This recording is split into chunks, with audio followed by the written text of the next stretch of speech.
ओम पूर्णमदः पूर्णमिदं पूर्णात् पूर्णमुदच्यते पूर्णस्य पूर्णमादाय पूर्णमेवावशिष्यते। ओम शांति शांति शांतिः। शंकरं शंकराचार्यं केशवं बादरायणं सूत्रभाष्यकृतो वन्दे भगवन्तौ पुनः पुनः। ईश्वरो गुरुरात्मेति मूर्तिभेदविभागिने व्योमवद्व्याप्तदेहाय दक्षिणामूर्तये नमः। ओम शांति शांति शांति। हम लोग सर्व वेदांत सिद्धांत सार संग्रह भगवान श्री शंकराचार्य के द्वारा विरचित अत्यंत सरल और रहस्यमय जो ग्रंथ है उसी को लेकर विचार कर रहे। तो यहाँ तक विचार हुआ साधन चतुष्टय, उसमें भी जो वैराग्य है उसका निरूपण करते करते बाद में अविवेकी पुरुष अज्ञानी ये जो बाह्य पदार्थ है धन आदि ये सुख का साधन और सुख मानते हैं, उसमें स्पष्ट कहा दिया विचार करने पर जिज्ञासु के सामने वहाँ सुख टिकता नहीं, क्योंकि दुख ही दुख बाहुल्य है, अधिक है। क्योंकि हम बता दिया अर्जने रक्षणे, इकट्ठा करने में भी दुख, रक्षा करने में भी दुख, दान देने से दुख, खर्च होने से भी दुख। इसी प्रकार दुखों से ग्रसित है। और जिसके पास धन नहीं है, निर्धन है, उनको तो एक ही दुख सताता है, धन नहीं है करके। और अन्यत्र चाहे तो निर्जन हो, जंगल में हो, नगर में हो, अथवा नदी किनारे हो, गुफा में हो, जहाँ भी हो, चोरों के बीच में हो, वो निर्भीत होकर सुखपूर्वक रहता है। और धनवान पुरुष को वहाँ चिंता सताती रहती है। इसलिए यहाँ तक विचार हुआ था, चाहे तो संसार में सब कुछ हो, अंततः जाके वो नाशवान है। गीता में भी भगवान ने बताया था आगमापायनो नित्या तान्ति तिक्षस्व भारत। और छांदोग्य उपनिषद में भी स्पष्ट बता दिया तदिहा कर्मचितो लोक क्षीयते, कर्म से संपादित ये लोक नष्ट होता है, वैसा है। तो इसलिए ये सिद्ध हो गया परमात्मा से अतिरिक्त सुख स्वरूप कुछ है नहीं, बाकी तो केवल क्षण भर के लिए। तो यहाँ तक विचार हुआ था। आगे जो विचार कर रहे, तो ये जो घर है, संसार है, कैसा है,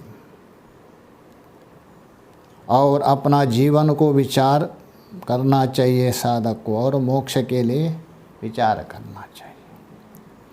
और विषयों में जो रमण करता है वो मोक्ष का अधिकारी नहीं हो सकता है, संभावना ना, उसको ही बताने जा रहे आगे के श्लोक में। सुखमिति मलराशो ये रमन्तेऽत्र गेहे कृमयैव कलत्रा क्षेत्रपुत्रानुशक्त्या सुरपदैव तेषां नैव मोक्षा प्रसंगास् त्वपितु निरयगर्भा वासदुःखप्रवाह सुखमिति मलराशो ये रमन्तेऽत्र गेहे कृमय इव कलत्रा क्षेत्रपुत्रानुशक्त्या सुरपद इव तेषां नैव मोक्षाप्रसङ्गास्त्वपितु निरयगर्भा वासदुःखप्रवाह। सुखमिति मलराशो, मलराशो बोल तो मल के राशि रूप, दुख के राशि रूप। कौन? ये शरीर हो अथवा घर में, दोनों है। शरीर तो कैसा है पहले बताया था, तो मल से ही अन्न से ही बना है, ये पीछे बताया था। तो उसी प्रकार जो शरीर जिसमें निवास करता है वो घर भी वैसा ही है, वो भी बताया था पीछे। तो इसलिए बोल रहे सुखमिति मलराशो। मल का मतलब दोष,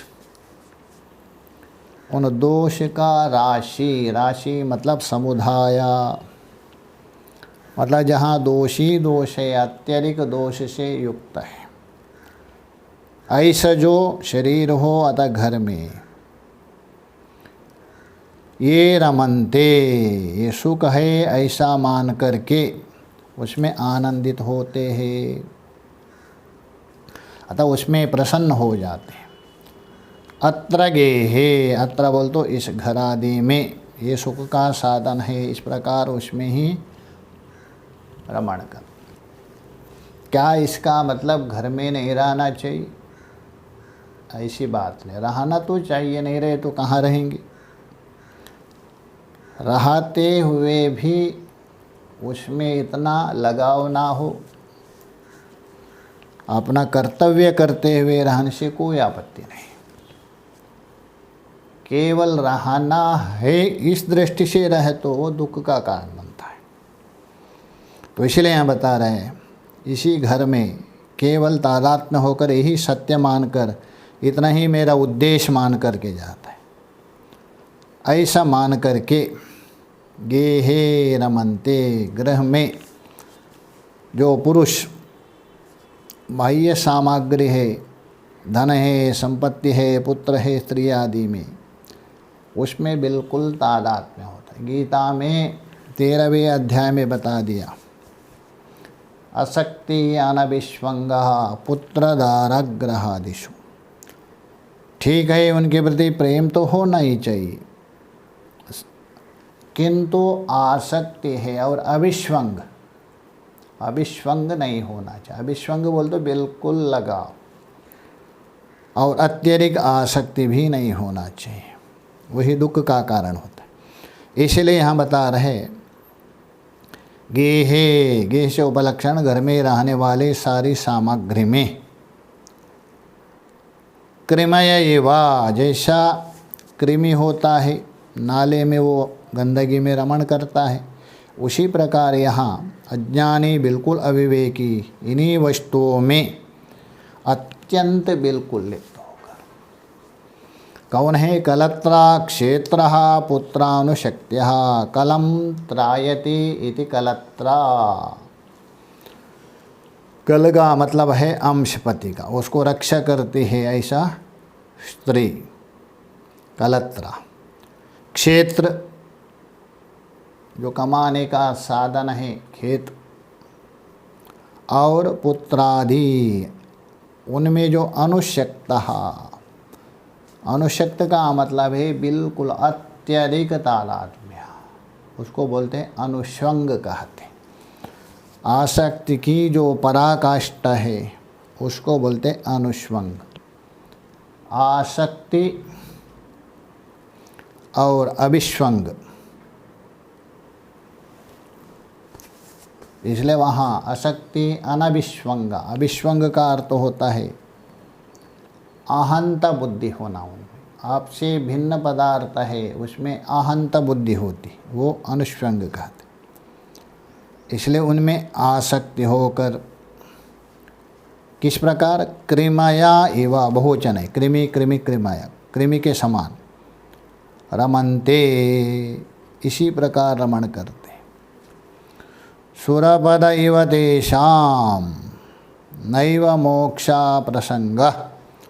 तेषाम बोल तो ऐसे लोगों को, इस प्रकार बिल्कुल अत्यंत आसक्त युक्त पुरुषों को। सुरपद, सुरपद बोल तो स्वर्ग पद।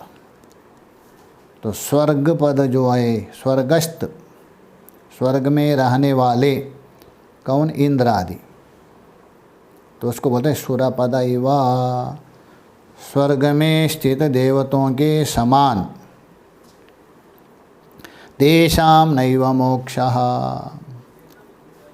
उनका मोक्ष प्राप्त होने की संभावना नहीं है। जैसा देवताओं की मोक्ष संभावना नहीं है, क्योंकि वो भोग योनि है। तो मुख्य रूप से, विशेष रूप से मुक्त होने का लोक है पृथ्वी लोक है, कर्म लोक है। ब्रह्म सूत्र में स्पष्ट बता दिया। हाँ, देवता में भी होते ही इक्का दुक्का कम है, किंतु अत्यधिक वहाँ भोग होने के कारण भोग में लिप्त है भोग योनि, योग योनि नहीं माना जाता है।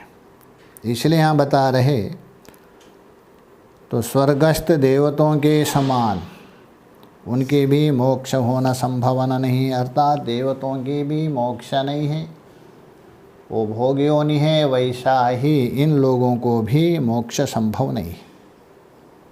तो इसलिए बोला सुरपद इव तेषां नैव मोक्ष प्रसंग। स्तु अपि निरय गर्भवासादुक्त प्रवाह, किंतु पुनः पुनः बारंबार गर्भवास में आना पड़ता है। पुनरपि जननम पुनरपि मरणम पुनरपि जननी जठरे शयनम, चरपट मंजरी में बता दिया। बारंबार गर्भवास में आना पड़ेगा और दुख का प्रवाह को प्राप्त करना पड़ेगा, उसको प्राप्त होता है। इसलिए साधक को विचार करना चाहिए, सबसे निर्णय करना चाहिए मेरा लक्ष्य क्या है। उस लक्ष्य के ओर जाने के लिए प्रयत्न करना चाहिए। आप उत्तम अधिकारी ना हो, मध्यम हो सकते, मध्यम ना हो तो अधम हो सकते। तो किसी ना किसी प्रकार से जहाँ भी रहे भगवान का चिंतन और भगवान की पूजा, सत्संग है, शास्त्र का चिंतन है, उनको करते रहना चाहिए। तो अन्यथा ये जो गर्भवास आदि दुख प्रवाह है उसको प्राप्त होते रहेंगे, ये बता दिया। आगे जो बता रहे, ये जो आशा है अर्थात आकांक्षा, तृष्णा, चाहत, तो वो जो है निराश यदि हो गए, कहने का मतलब दो पदार्थ है, एक दृश्य पदार्थ है, उसी को ही 13वें अध्याय में क्षेत्र शब्द से कहा दिया। दूसरा एक दृष्टा है, देखने वाला है, उसी को ही 13वें अध्याय में क्षेत्रज्ञ कहा दिया है, दृष्टा कहा दिया है। तो इसीलिए जो दृश्य पदार्थ है, अनात्मा है, जड़ है, उसमें यदि आशा ना हो, निराश हो गए, आसक्ति रहित हो गया, उनकी मोक्ष के प्रति आशा अवश्य होगी। क्योंकि आपके आशा की दिशा दो प्रकार की होती है, इच्छा दो प्रकार से जाती है। एक माया और माया के कार्य रूप वस्तु जो संसार की ओर जाती है उनको लेकर आशा, और एक मायापति भगवान, उनको जानने की आशा। तो इसलिए आपका मन है, मन उभयमुख माना है। योग सूत्र में बता दिया है, एक संसार प्रागभारा, कैवल्य प्रागभारा। एक संसार की ओर बहने वाला मन, एक संसार का कारण परमात्मा की ओर मुँह मोड़ने वाला मन। तो उसमें दोनों एक साथ संभव नहीं है। तो इसलिए एक के ओर जाता है तभी दूसरे को त्याग करता है। वैसे ही यहाँ अनात्म पदार्थ में यदि निराश हो गया तो अपना कल्याण मोक्ष की आशा अभिमुख हो जाता है। उसी व्यक्ति में संभव है, उसको बता रहे आगे के श्लोक में। येषामाश निराशस्याद् दाराभत्यधनादिषु तेषां सिद्ध्यति नान्येषां मोक्षाशाभिमुखी गति। येषामाश निराशस्याद् दाराभत्यधनादिषु तेषां सिद्ध्यति नान्येषां मोक्षाशाभिमुखी गति। येषां मतलब है यहाँ संकेत कर रहे जो विचारक पुरुष, जिज्ञासु पुरुष, सन्मार्ग के ओर मुँह मोड़ा है ऐसा व्यक्ति। तो येषां आशा निराशस्यात् दारः पत्याधनादिषु आशा। स्त्री है, संतान है, धन है, संपत्ति है और अधिकार आदि में उनकी सारी आशा निराश हो गई। समझ गए इससे कुछ मिलने वाला नहीं है, इसलिए निराश हो गया। येषाम बोल तो जिनके, तेषाम, येषाम और तेषाम इनका नित्य संबंध होता है। तेषाम सिद्ध्यति, उनकी ही सिद्धि होती क्या? मोक्षा अभिमुखी गति, अर्थात मोक्ष की आशा, मोक्ष की इच्छा, अर्थात मुक्त होने की इच्छा, अर्थात मुक्त होने की कामना।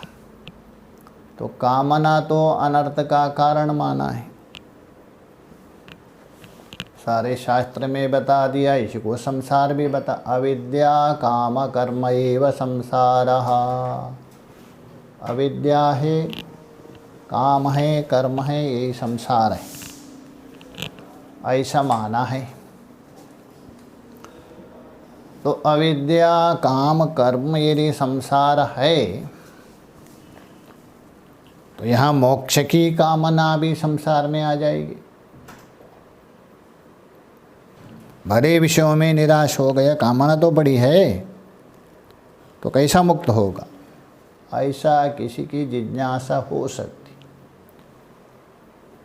तो इसलिए शास्त्र में बता दिया है कामना बंधन का कारण है। अविद्या काम कर्म ये संसार मान है। पहले अविद्या है, अज्ञान,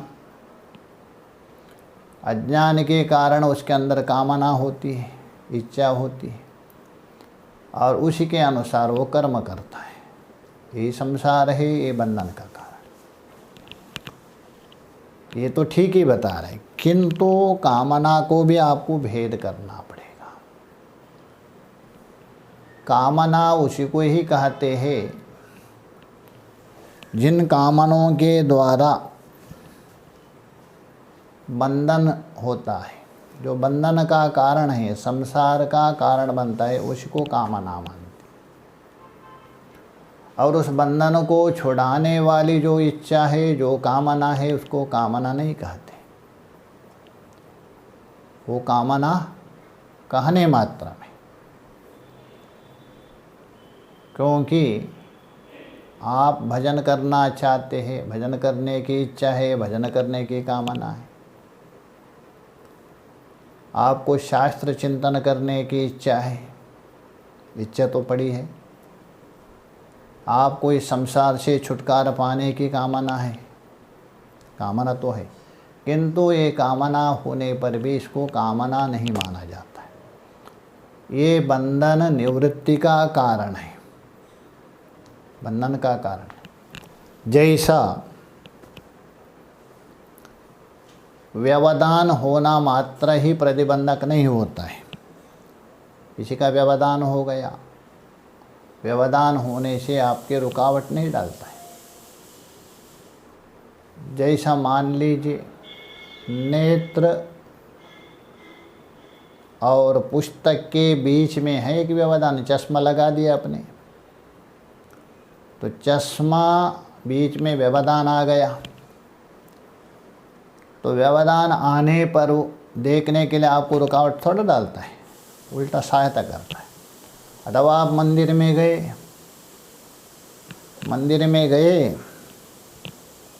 और मंदिर में शीशा लगी है बढ़िया चमकीली, भगवान और आपके बीच में व्यवधान तो है, किंतु आपका जो दर्शन है उसको रुकावट नहीं करेगा वो, तो इसलिए व्यवधान होना मात्र से रुकावट नहीं। तो वैसे ही कामना होने मात्र से बंधन का कारण नहीं। हाँ, वो कामना आपकी शुभ कामना है, शुभ वासना। शुभ वासना का मतलब शास्त्र वासना, और वो भी है यद्यपि अनात्म वासना है। उसके बाद आत्म वासना, आत्म इच्छा, ये बंधन का कारण है। इसलिए यहाँ बता रहे तेषाम सिद्ध्यते, तेषाम बोलते इस प्रकार संसार का अनात्म पदार्थ में निराश हो गया, आशा को त्याग दिया, उनकी मोक्ष के आश से अभिमुख होता है, गति होती। तो तेषाम उनकी ही मोक्ष के आश से अभिमुख मतलब मोक्ष प्राप्त करने का जो साधन है उसके ओर आगे बढ़ जाता है, वो अभिमुखी गति सिद्ध होती। नान्यः, अन्यों की नहीं है, अन्य की संभव नहीं है, ये बता दिया। उसके बाद अच्छा आपने कहा मोक्ष के ओर अभिमुख होता है, तो मोक्ष का प्रतिबंधक कौन है? पाप है, आपके संस्कार है, अनात्मा विषय। तो तीन व्यवधान करता है, मल विक्षेप आवरण।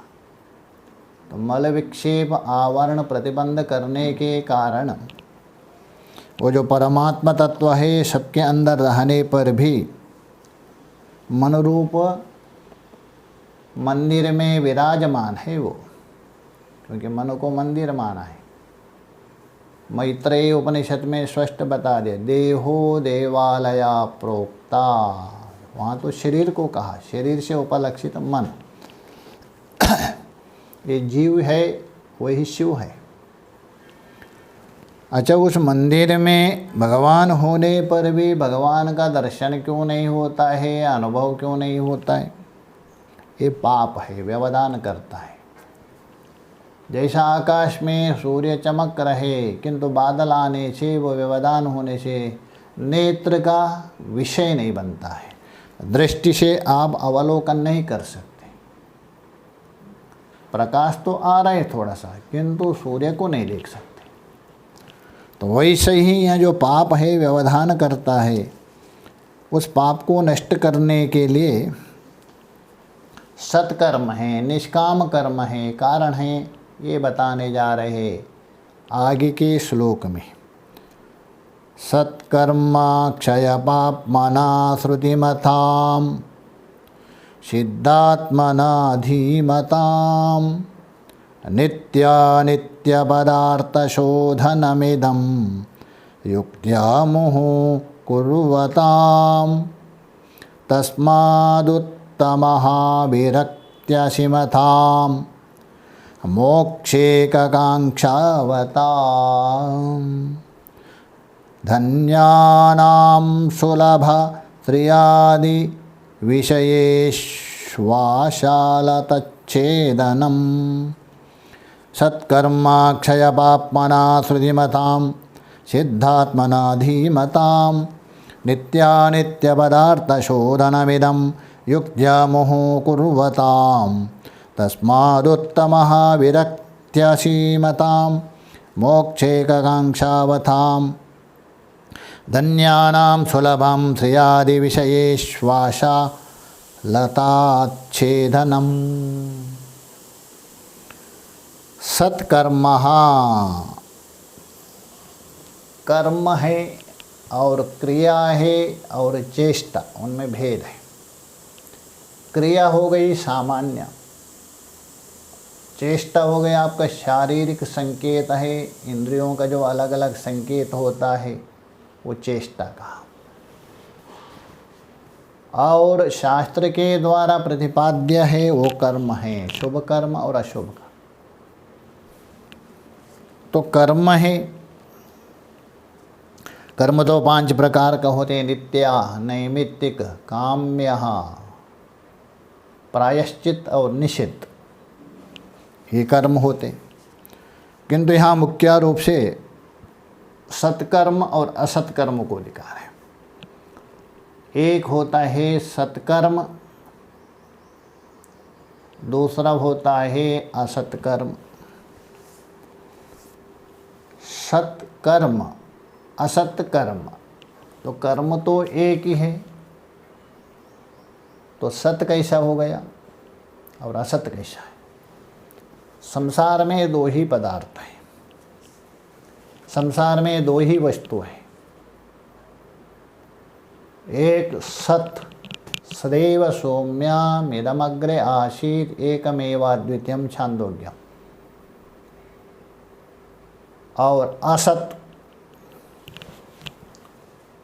अर्थात मिथ्या, वो माया है। जो सत है हमारे अंदर वही दृष्टा बन के बैठा है, और जो असत है हमारे शरीर में दृश्य बन के बैठा है, मन बुद्धि आदि। तो सत और असत 2 पदार्थ हैं। सत चैतन्य है, अधिष्ठान है, असत है, अध्यस्त है, आरोपित है, जड़ है। सत एक हो सकता है, असत अनेक है। सत नित्य है, असत नित्य नहीं हो सकता है। और सत गुणातीत होगा और असत त्रिगुण से युक्त है। तो इसलिए यद्यपि कर्म है ये असत का ही कार्य है। कोई भी कर्म हो, असत का मतलब है मिथ्या रूप माया, त्रिगुणात्मिका माया का ही कार्य है। तो होने पर भी तो 2 भाग कैसा किया, ये सत्कर्म है असत कर्म करके, क्योंकि असत है मिथ्या माया के द्वारा कर्म भी बना है और कर्म के अनुसार ये शरीर भी मिला है। और शरीर यदि प्राप्त हुआ है, उस शरीर से आप कुछ ना कुछ कर्म तो करना ही पड़ेगा। शरीर में प्राण चल रहे, कुछ ना कुछ कर्म करना पड़ेगा। बिना कर्म से आप नहीं रह सकते। तत्ववित्त हो अलग बात है। तो इसलिए शास्त्र ने उस कर्म को 2 भाग में विभक्त किया। असत का कार्य होने पर भी, माया का कार्य होने पर भी उसको 2 भाग में विभक्त किया, एक सत्कर्म, एक असत्कर्म। अच्छा, उसको सत्कर्म क्यों कहा? क्योंकि आप जो भी कर्म कर रहे परमात्मा के निमित्त, परमात्मा की ओर जाने के लिए शास्त्र सम्मत कर्म कर रहे, ये है सत्कर्म। और जो भी अपना भोग के लिए, संसार के लिए जो भी करते हैं वो असत कर्म है। तो यही दोनों में अंतर है, सत्कर्म और असत्कर्म। इसलिए यहाँ बता रहे जो सत्कर्म, अर्थात इसका मतलब है सत्कर्म का तात्पर्य है निष्काम कर्म। शास्त्र में बताया तो उस कर्म से, कर्म करने से, इसलिए बोल रहे सत्कर्माक्षया पापमानम। सत्कर्म करने से, निष्काम कर्म करने से जिनके पूर्व जन्म और वर्तमान जन्म में कुछ ज्ञात रूप से हो, कुछ अज्ञात रूप से हो। जो पाप होते हैं उस पाप का क्षय हो जाता है। क्षय का मतलब शिथिल, बिल्कुल क्षय नहीं होता है, शिथिल होता है।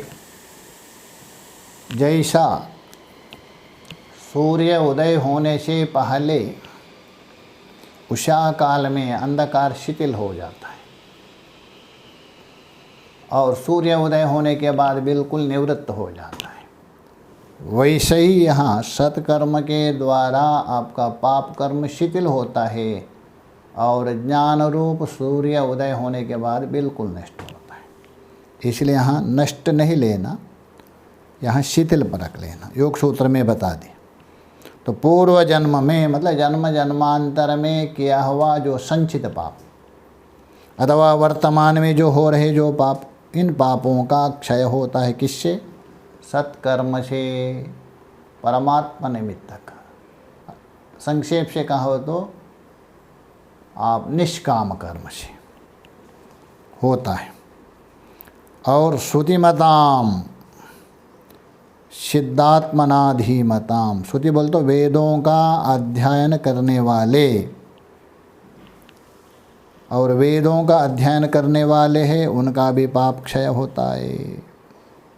श्रुतिमताम और सिद्धात्मनाधीमताम, सिद्धात्मा बोल तो योग साधनों के द्वारा अथवा उपासनाओं के द्वारा जिनका मन वश में हो गया, मन को अपने अधीन कर दिया, हो गया। ऐसे जो धीमताम बोल तो बुद्धिमान, ऐसे जो बुद्धिमान पुरुष है, तो इसलिए है धीमताम, विशेषण है। या तो वेद का निरंतर निष्काम रूप से अध्ययन करने वाले, अथवा योग है उपासना साधना के द्वारा अपना अंतःकरण मन को वश में हो गया है, ऐसे जो बुद्धिमान है। और जो युक्ति द्वारा नित्यानित्य पदार्थ शोधनमिदम युक्त्या मुहुः कुर्वताम, जो युक्त्या मतलब तर्क, इसलिए शास्त्र में बताया श्रवण मनन निधिध्यासन। जो युक्ति द्वारा नित्य और अनित्य पदार्थों का, नित्य क्या है अनित्य क्या है, सत्य क्या है मिथ्य क्या है, प्राप्तव्य क्या है त्याज्य क्या है, लक्ष्य क्या है अलक्ष्य क्या है, ऐसा नित्य अनित्य पदार्थों का मुँह बोल तो बार बार शोधन करने वाले, इस प्रकार शोधन करने वाले नित्यानित्य पदार्थम युक्ति के द्वारा, मुँह बोल तो पुनः पुनः कुर्वता। तस्माद् उत्तमः विरक्ति अशिना, इस प्रकार करने से उसको एक ऐसा तलवार प्राप्त होता है, उससे उत्पन्न हुआ बनाया हुआ तीव्र वैराग्य रूप तलवार को प्राप्त करने वाले। किससे? पीछे बता दिया, सत्कर्म करने से जन्मांतर का पाप क्षय हो गया है, और अध्ययन करने वाले हैं वेद का, योग है उपासना के द्वारा मन वश में किया है। ऐसे जो बुद्धिमान है युक्ति के द्वारा नित्य अनित्य पदार्थों का बार बार शोधन करने वाले, उसमें जो उत्पन्न हुआ जो तीव्र वैराग्य रूपी तलवार को, पहले कर्म किया मल को हटा दिया, उपासना किया विक्षेप को हटा दिया, पुनः वेद का विचारण करते हुए जो आवरण है उसको बता रहे, तलवार को प्राप्त करने वाले और एक मात्रा, इसलिए बोल रहे हैं तस्माद् उत्तमः, छोटा नहीं, इस प्रकार करने से उत्पन्न हुई प्राप्त हुई महान, इसलिए महाविरक्ति अतः परावैराग्य, अशिताम इति असीमताम तलवार वाला, मोक्षेकांक्षावताम, और मुक्त होने की एक ही इच्छा है और कुछ नहीं है, एकमात्र मोक्ष को चाहने वाला, किसी ना किसी प्रकार ये संसार से मुझे निवृत्त होना चाहिए, ऐसा इच्छा वाला। तो बोल रहे हैं धन्याम सुलभम त्रियादि विषयेषु आशालता छेदनम, ऐसा जो पुरुष है ये सब जिसके अंदर संपन्न है, प्राप्त है। ऐसा जो पुरुषों को अत्यंत जो प्रिय वस्तु है, कोई भी हो संसार का, प्रिय हो, पुत्र हो, धन हो, अन्य जो भी सारे पदार्थ संबंधी, आशा रूपी लता, आशा को लता कहते, ऐसी जो आशा रूपी लता, कामना रूपी लता का छेदन करना सुलभ होता है। ये जिनके पास है, इन साधनों से प्राप्त किया हुआ अत्यंत दृढ़ रूप वैराग्य रूपी तलवार है, उसके लिए सरल है, अन्य के लिए नहीं है, ये बता दिया। आगे जो बता रहे,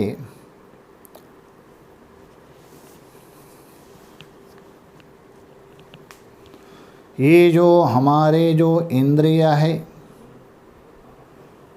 ये द्वार है, इसको द्वारपाल माना है छांदोग्य आदि में। ये द्वारपाल है, जैसा किसी राजा के पास जाते हैं द्वारपाल आपको रुकवाते हैं, उनके आज्ञा के बिना नहीं जा सकते, वैसे ही आत्मरूप राजा के पास जाते हैं, ये द्वारपाल रुकावट करते हैं।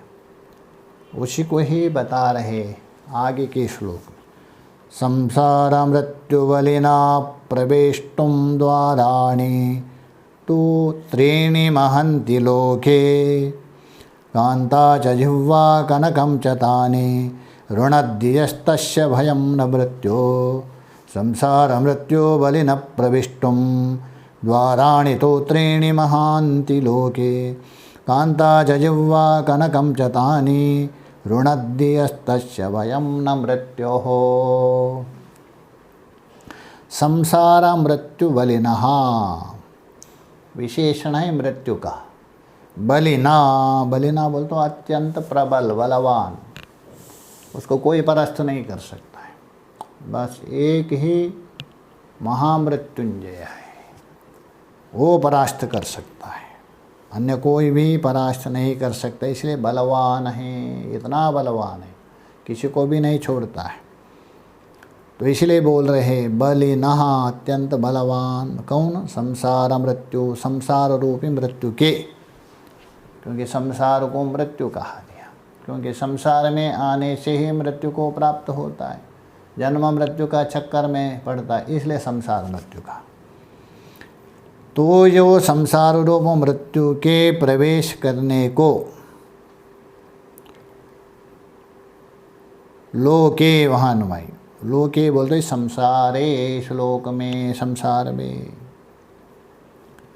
उसमें प्रवेश करने के लिए इस श्लोक में द्वाराणि तो त्रीणि, तीन द्वार है, अतः तीन द्वार के द्वारा ये संसार रूप मृत्यु रूप महल में आप प्रवेश कर सकते। ये द्वार आपके लिए खुले हैं, तीन द्वार। तो इसलिए बोल रहे त्रीणि महन्ति द्वाराणि, ये तीन है महान द्वार है, छोटे मोटे नहीं, बड़े बड़े द्वार है, इसमें आराम से घुस सकते हैं हाथी भी, ऐसे द्वार है। कौन कौन? एक कांता च, अर्थात स्त्री, जिह्वा आपकी रसनेन्द्रिया है। तीसरा बता रहे कनकम, अर्थात सुवर्णादि संपत्ति, ये तीन।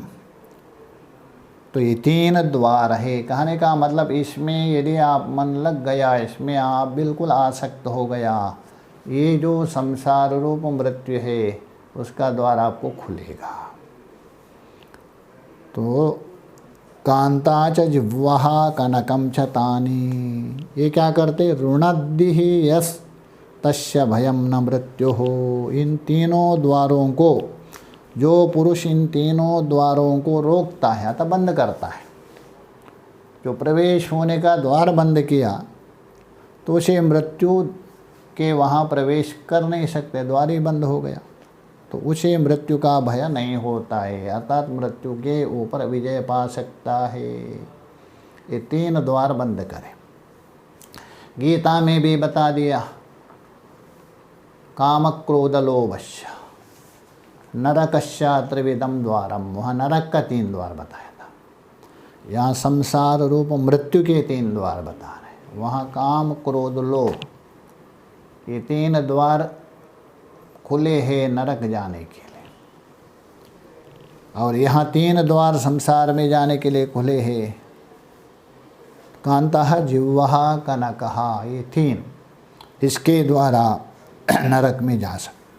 यदि इन तीनों द्वारों को बंद किया, रोक दिया, जो साधक अपने साधना के द्वारा पीछे जो बताया था, सत्कर्म करता है, नित्य उपासना योग साधना करता है, शास्त्र का चिंतन करता है, युक्ति प्रत्युक्ति के द्वारा शोधन करता है आत्मा पदार्थों का, और वैराग्य तलवार के द्वारा इसको काट करके इन द्वारपालों को, उन द्वारों को बंद कर सकता है।